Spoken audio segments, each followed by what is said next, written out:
하나님 말씀은 사무엘하 4장입니다. 사울의 아들 이스보셋은 아브넬이 헤브론에서 죽었다 함을 듣고 손에 맥이 풀렸고 온 이스라엘이 놀라니라. 사울의 아들 이스보셋에게 군 지휘관 두 사람이 있으니 한 사람의 이름은 바하나요 한 사람의 이름은 레갑이라. 베냐민 족속 브에롯 사람 림몬의 아들들이더라. 브에롯도 베냐민 지파에 속하였으니 일찍이 브에롯 사람들이 깃다임으로 도망하여 오늘까지 거기에 우거함이더라.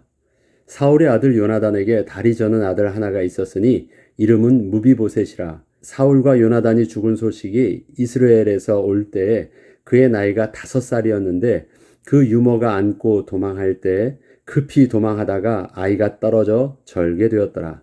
브에롯 사람 림몬의 아들 레갑과 바하나가 길을 떠나 볕이 쬐을 때 즈음에 이스보셋의 집에 이르니 마침 그가 침상에서 낮잠을 자는지라.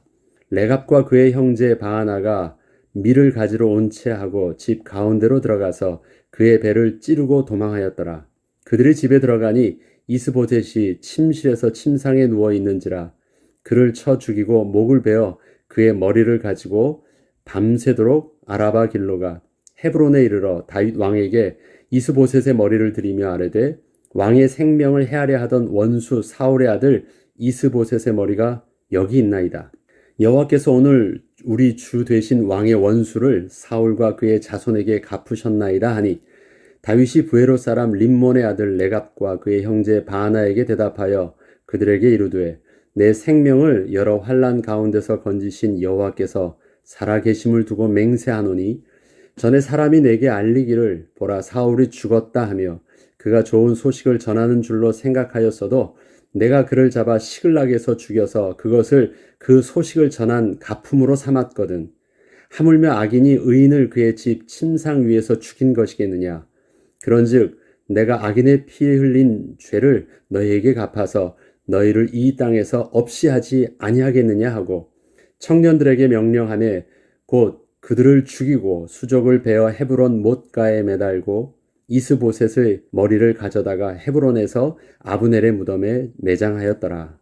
아멘. 다윗이 이스보셋을 죽인 자들을 오늘 죽이라고 명령합니다. 이것이 오늘 제목인데 본문에 나오는 레갑과 바하나에 관한 설명은 다윗이 7년 6개월 동안 계속되었던 시민전쟁의 마지막 부분에 나오는 이야기입니다. 군대 장관 아브넬의 죽음에 대한 소식은 이스라엘 왕 이스보셋과 이스라엘의 모든 백성들에게는 마지막 희망이 사라진 것이었고 더 이상은 다윗을 대항하여 버틸 수 없는 상황이 된 것입니다.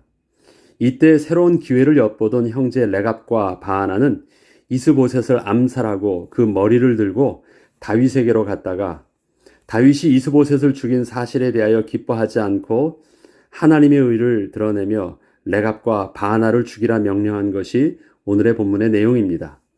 다윗이 7년 6개월 동안 유다의 왕으로 있으면서 이스라엘과의 계속된 시민 전쟁에서 많은 사람들이 죽었는데 그 중에 성경에 기록된 대표적 사람들을 오늘 다시 나열해 보면 먼저 사울의 죽음에 대하여 거짓 보고를 했던 아말렉 사람이 다윗의 명령에 의해서 그 자리에서 즉결 처형을 당했고 기브온 못가에서 벌어진 군대 장관 요압과 아브넬의 그 피해 결투로 24명의 군인들이 그 자리에서 또 죽었고 그 결투로 인해서 크게 번진 전투에서 요압의 막내 동생 아사엘이 죽었고 유다 군인 18명이 또 죽었고 이스라엘 군인들은 360명이나 죽임을 당했습니다.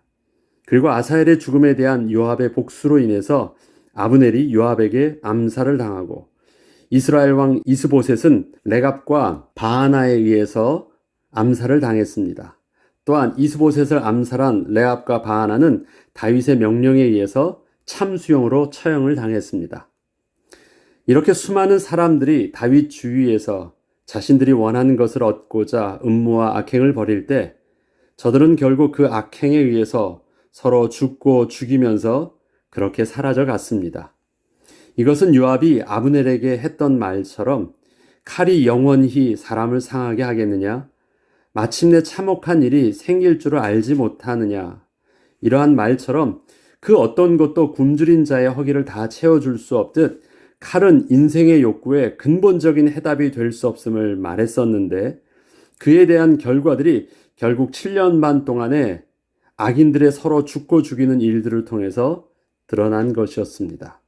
이렇듯 다윗이 7년 반 동안 유다 왕으로 있으면서 많은 사람들이 그의 앞에서 죽고 죽임을 당했는데 이 중에서 다윗이 직접 명령해서 죽임을 당했던 인물은 아말렉 사람과 또 레갑과 바하나 외에는 없었습니다.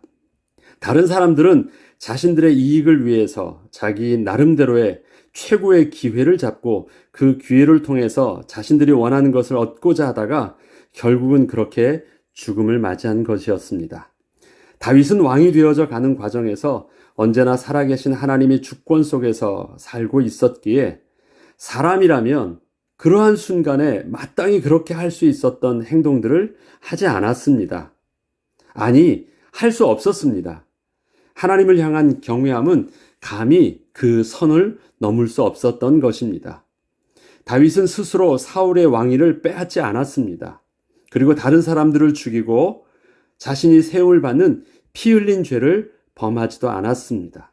이러한 다윗의 하나님 앞에서의 경외함을 모르고 있던 수많은 다윗 주의 사람들은 다윗을 속이고 다윗의 뜻을 따르지도 않고 함부로 자신들의 의지대로 자기들 앞에 다가왔던 기회를 최고의 기회라 생각했던 순간들 속에서 스스로 선을 넘고 행하다가 결국 그렇게 저주 아래 죽게 된 것이었습니다.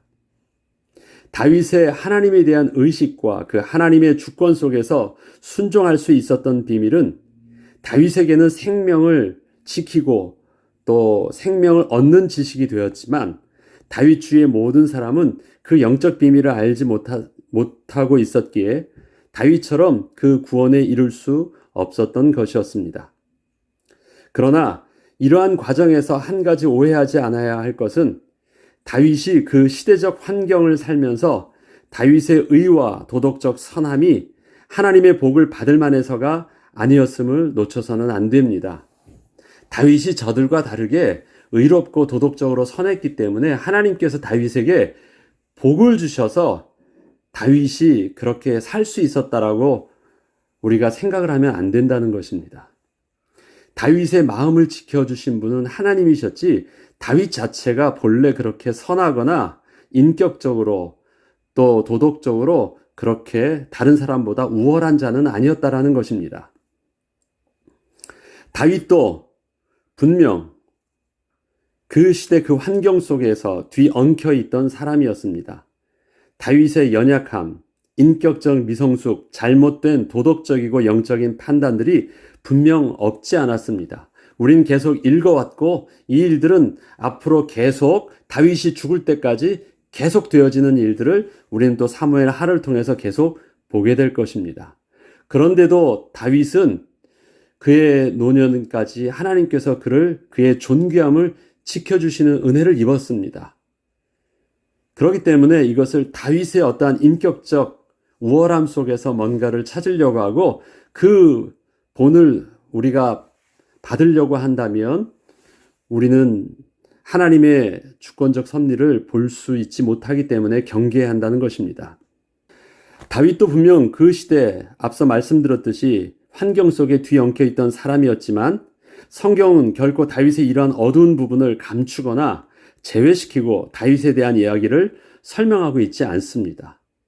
다윗의 하나님의 마음에 합한 부분도 드러내 보이지만 다윗이 너무 부끄러웠던 모든 모습도 아주 적나라하게 성경은 고발하고 있고 드러내 보여주고 있고 다윗 자신도 자신의 그런 부끄러운 모습들을 노래를 지어서 또 모든 백성들에게 정직하게 자기 모습을 드러내 보이기도 하고 있습니다.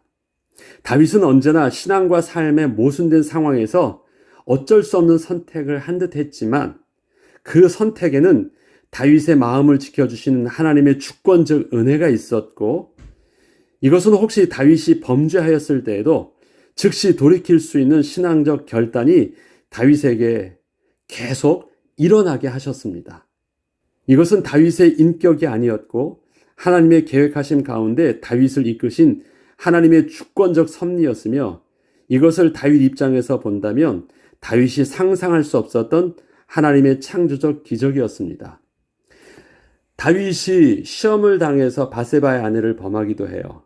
다윗이 화가 나서 또 한 가족을 완전히 다 싹 죽이려고도 했어요. 그것은 다윗이 이미 그 감정대로 행동을 일으킨 것입니다. 그리고 그러한 실수를 범한 것이에요. 그런데 그 다음에 하나님께서 음성을 들려주셨을 때, 사람들을 통해서 음성을 들려주셨을 때, 그가 그 하나님의 음성으로 듣고 즉시 돌이킬 수 있었던 것은 다윗의 인격이 아닌 거예요. 다윗의 인격은 그 앞에 화를 낸 것이었고 죄를 범한 것이었는데 그것을 돌이킬 수 있도록 하나님의 음성이 들려지게 하시고 그 음성에 순종케 하시는 그 은혜는 하나님께서 그를 마음과 생각을 붙들어 주신 은혜였다라는 것입니다. 이것은 다윗의 인격이 아니었고 하나님의 계획하심 가운데 다윗을 이끄신 하나님의 주권적 섭리였으며 이것을 다윗의 입장에서 본다면 다윗이 상상할 수 없었던 하나님의 창조적 기적을 맛본 것이었습니다. 이렇듯 성경이 다윗에 대하여 증거하는 것은 다윗의 선함과 결백함이 아니라 하나님의 주권적 섭리였습니다. 그래서 우리는 계속해서 다윗의 이야기를 보면서 배후에서 그러한 다윗을 통해서 약속을 이루어 가시고 또 이스라엘 백성에게 하나님 나라의 모든 모델을 또 만들어 가시는 하나님의 주권적 섭리를 계속 볼 수 있는 시각을 우린 놓쳐서는 안 되겠습니다.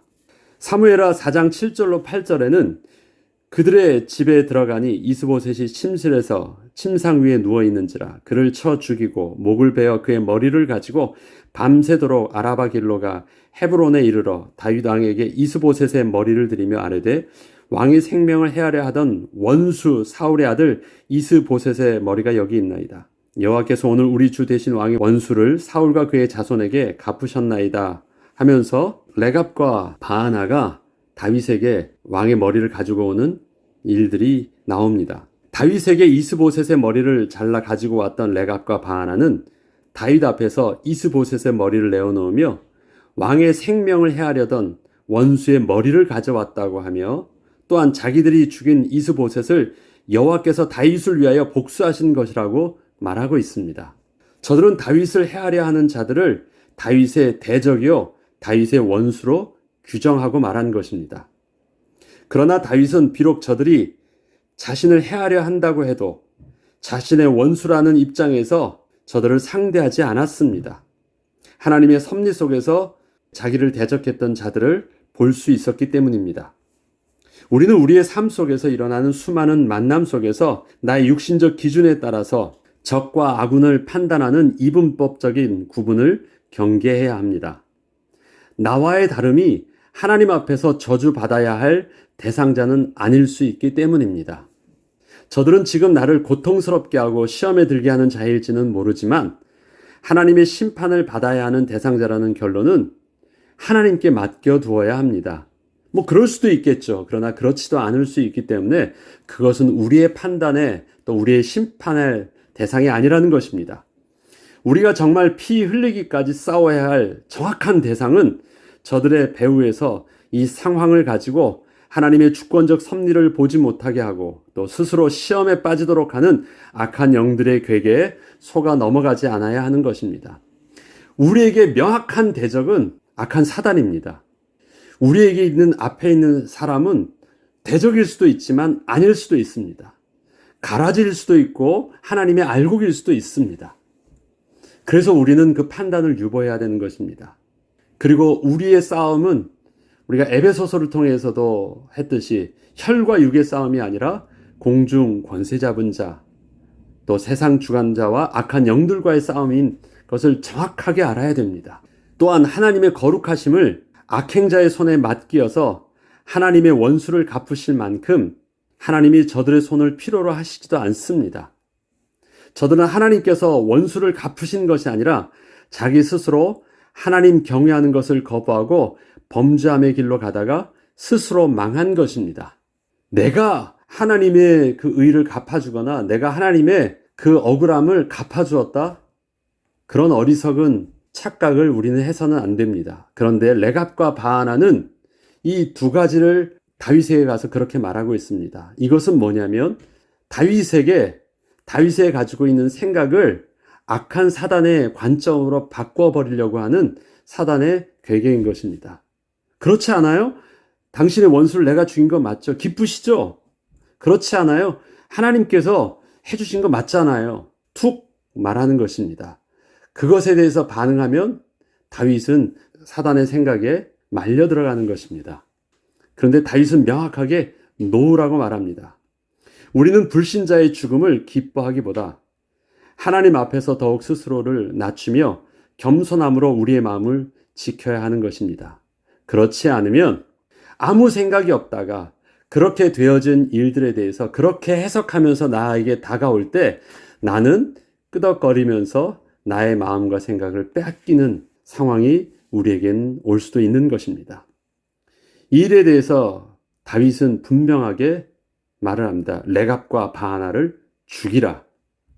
다윗이 부에로 사람 림몬의 아들 레갑과 그의 형제 바하나에게 대답하여 그들에게 이르되 내 생명을 여러 환난 가운데서 건지신 여호와께서 살아계심을 두고 맹세하노니 전에 사람이 내게 알리기를 보라 사울이 죽었다 하며 그가 좋은 소식을 전한 줄로 생각하였어도 내가 그를 잡아 시글락에서 죽여서 그것을 그 소식을 전한 가품으로 삼았거든. 하물며 악인이 의인을 그의 집 침상 위에서 죽인 것이겠느냐. 그런즉 내가 악인의 피 흘린 죄를 너희에게 갚아서 너희를 이 땅에서 없이 하지 아니하겠느냐 하고 청년들에게 명령하며 곧 그들이 죽이고 다윗에게 소식을 전한 자들은 모두 동일하게 다윗이 이 소식을 들으면 기뻐할 것이라는 착각을 하고 다윗에게 갔습니다. 다윗에게 거짓을 고하였던 아말렉 사람도 자신의 거짓된 내용이 다윗의 속마음을 만족시킬 것이라 생각을 했기 때문에 그렇게 거짓말로 고한 것이었습니다. 그러나 다윗은 결코 기뻐하지 않았습니다. 그것은 저들이 다윗에 대하여 잘 모르는 것이 있었기 때문이었습니다. 저들은 모두 다윗 앞에 서서 다윗에게 기쁨을 주려 했지만 다윗이 하나님 앞에 서 있었기에 하나님의 마음이 곧 다윗의 마음이었다는 것을 알지 못한 것이었습니다. 하나님 앞에서는 저들이 가져온 소식들이 결코 기쁜 소식이 아니었던 것입니다. 저들을 그렇게 죽인 후에 다윗은 이렇게 명령합니다. 그들을 죽여 헤브론 못가에 매달라 말합니다. 청년들에게 명령하며 곧 그들을 죽이고 수족을 베어 헤브론 못가에 매달고 이스보셋의 머리를 가져다가 헤브론에서 아브넬의 무덤에 매장하였더라. 이스보셋을 죽인 레갑과 바하나는 사람들이 많이 다니는 헤브론 연못가에 매달아 모든 사람들이 다 보면서 하나님의 의의 본을 삼게 하였습니다. 그냥 죽인 것으로 끝나지 않고 연못가에 매달라고 했습니다. 사람들이 자주 다니는 왕래하는 그곳에 보게 한 것입니다. 그들이 왜 죽었는지를 묻겠죠. 사람들은. 저 둘이 왜 죽어있지? 아, 그는 이스보셋을 죽인 자야. 이스보셋을 죽인 거면 잘한 사람 아닌가? 그런데 왜 다윗이 매달게 했을까? 그것을 보게 한 것입니다. 이것은 유다 사람들이 보게 한 것입니다. 왜? 유다 사람들에게는 그것이 반대되는 생각이었으니까. 자기네 정서적으로 보면 그것은 죽어 마땅한 것이었기 때문에 잘된 것이었고 그렇게 해야 되는 것이었는데 다윗이 모든 사람들에게 보게 한 것은 다윗이 잘했다라는 그 기쁜 마음으로 알린 것이 아니에요. 그런 짓 너희들은 하지 마라는 경고를 매달아가지고 그 죽음을 보게 한다는 것은 끔찍한 것이고 두려운 것입니다. 자랑할 일이 아니에요. 본을 삼게 하는 것입니다. 너희들도 하나님의 의를 따라 행동하지 않으면 그렇게 죽임을 당할 것이라는 경고를 했는데 그것은 유다 사람들에게 했습니다. 그리고 또 이스보셋의 머리는 아브넬의 묘에 장사하게 하여서 지난날 아브넬을 장사 지내면서 보여주었던 다윗의 무지함을 동일하게 모든 이스라엘이 알게 하였습니다. 이것은 유다 사람에게 보이게 한 행동이 아니에요. 이것 때문에 오해할 수 있는 이스라엘 11지파를 향해서 한 행동이었습니다. 아브넬의 묘에 장사했어요. 머리만 있기 때문에. 그를 그 사울의 가문의 묘에 장사한 것이 아닙니다. 아브넬의 묘에 장사했어요. 그럼 아브넬에 대한 다윗의 마음을 이스보셋에게도 똑같이 가지고 있었다라는 그 부분들을 사람들에게 어필한 것입니다. 이러한 모든 일은 다윗이 자신의 중심을 사람들이 오해하지 않도록 하는 일이기도 했지만 또 백성들에게 하나님 앞에서 올바른 생각과 그 마음가짐을 가르치는 일이기도 했습니다. 다윗은 백성을 다스리는 자요, 백성을 올바른 길로 가도록 지도하는 자이기도 했기 때문입니다. 지도자에게 있어서 놓치는 그 한 가지가 바로 그것입니다. 내가 잘하면 되지. 내가 저들이 필요한 대로 욕구를 만족시켜주면 다 되는 것 아니야? 그것이 사울의 마음이었습니다. 사울은 왕으로서 저들의 필요한 것을 잘해주면 된다고만 생각을 했습니다. 그러나 하나님께서 이스라엘의 백성이 왕으로 세우실 때는 그 필요한 것만 채워주는 자로서 세운 것이 아니라 저들을 하나님의 올바른 길로 갈 수 있도록 다스리는 자로 또 이끄는 자로서의 왕의 모습으로 세웠다라는 것을 사울은 몰랐습니다. 그래서 사울은 잘하려고만 애를 썼어요.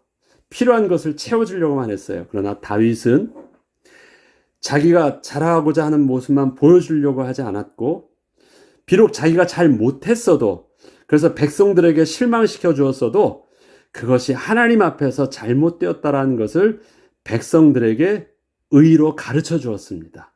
그것이 다윗의 통치의 비밀이었습니다. 그래서 하나님 앞에서의 왕적 권위를 잘 감당했고 또 하나님 앞에서 지도자로서의 모든 모습들을 잘한 것과 잘못한 것도 다 가르쳐 주어서 백성들은 올바른 길로 가도록 한 것이었습니다. 이와 같이 하나님께서 우리에게 주신 직분과 권위는 그 위치에 맞는 올바른 결정을 할 수 있어야 하지만 그와 함께 그 결정들은 또한 그 권위 아래에 있는 자들에게는 따를 수 있는 모범이 될 수 있도록 우리가 하나님의 은혜를 구하며 우리에게 주어져 있는 그 직분들을 잘 감당해야 되겠습니다. 우리에게 주어져 있는 공적인 직분이 있습니다. 사회적인 직분이 있습니다. 또 가정에서 주신 남편이요, 아내요, 또 아버지의 직분도 어머니의 직분도 있습니다. 이러한 모든 일들 속에서 우리의 권위는 다스리는 권위도 있지만 가르치는 권위도 은혜 가운데 잘 감당할 수 있도록 하나님께 은혜와 지혜를 구하며 잘 인도받도록 해야 되겠습니다. 이번 한 주간도 하나님이 주신 은혜 가운데 성령의 인도함 받는 비밀이 있기를 축복합니다. 기도하겠습니다. 거룩하신 하나님 아버지 감사합니다.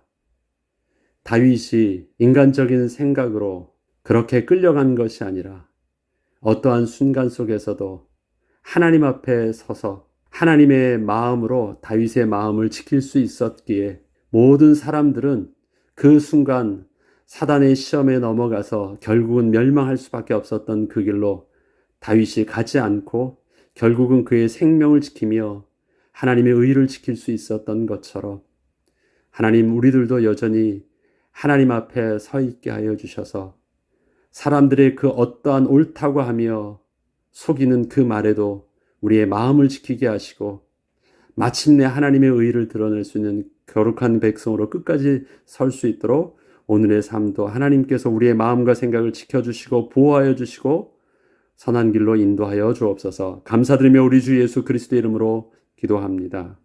아멘.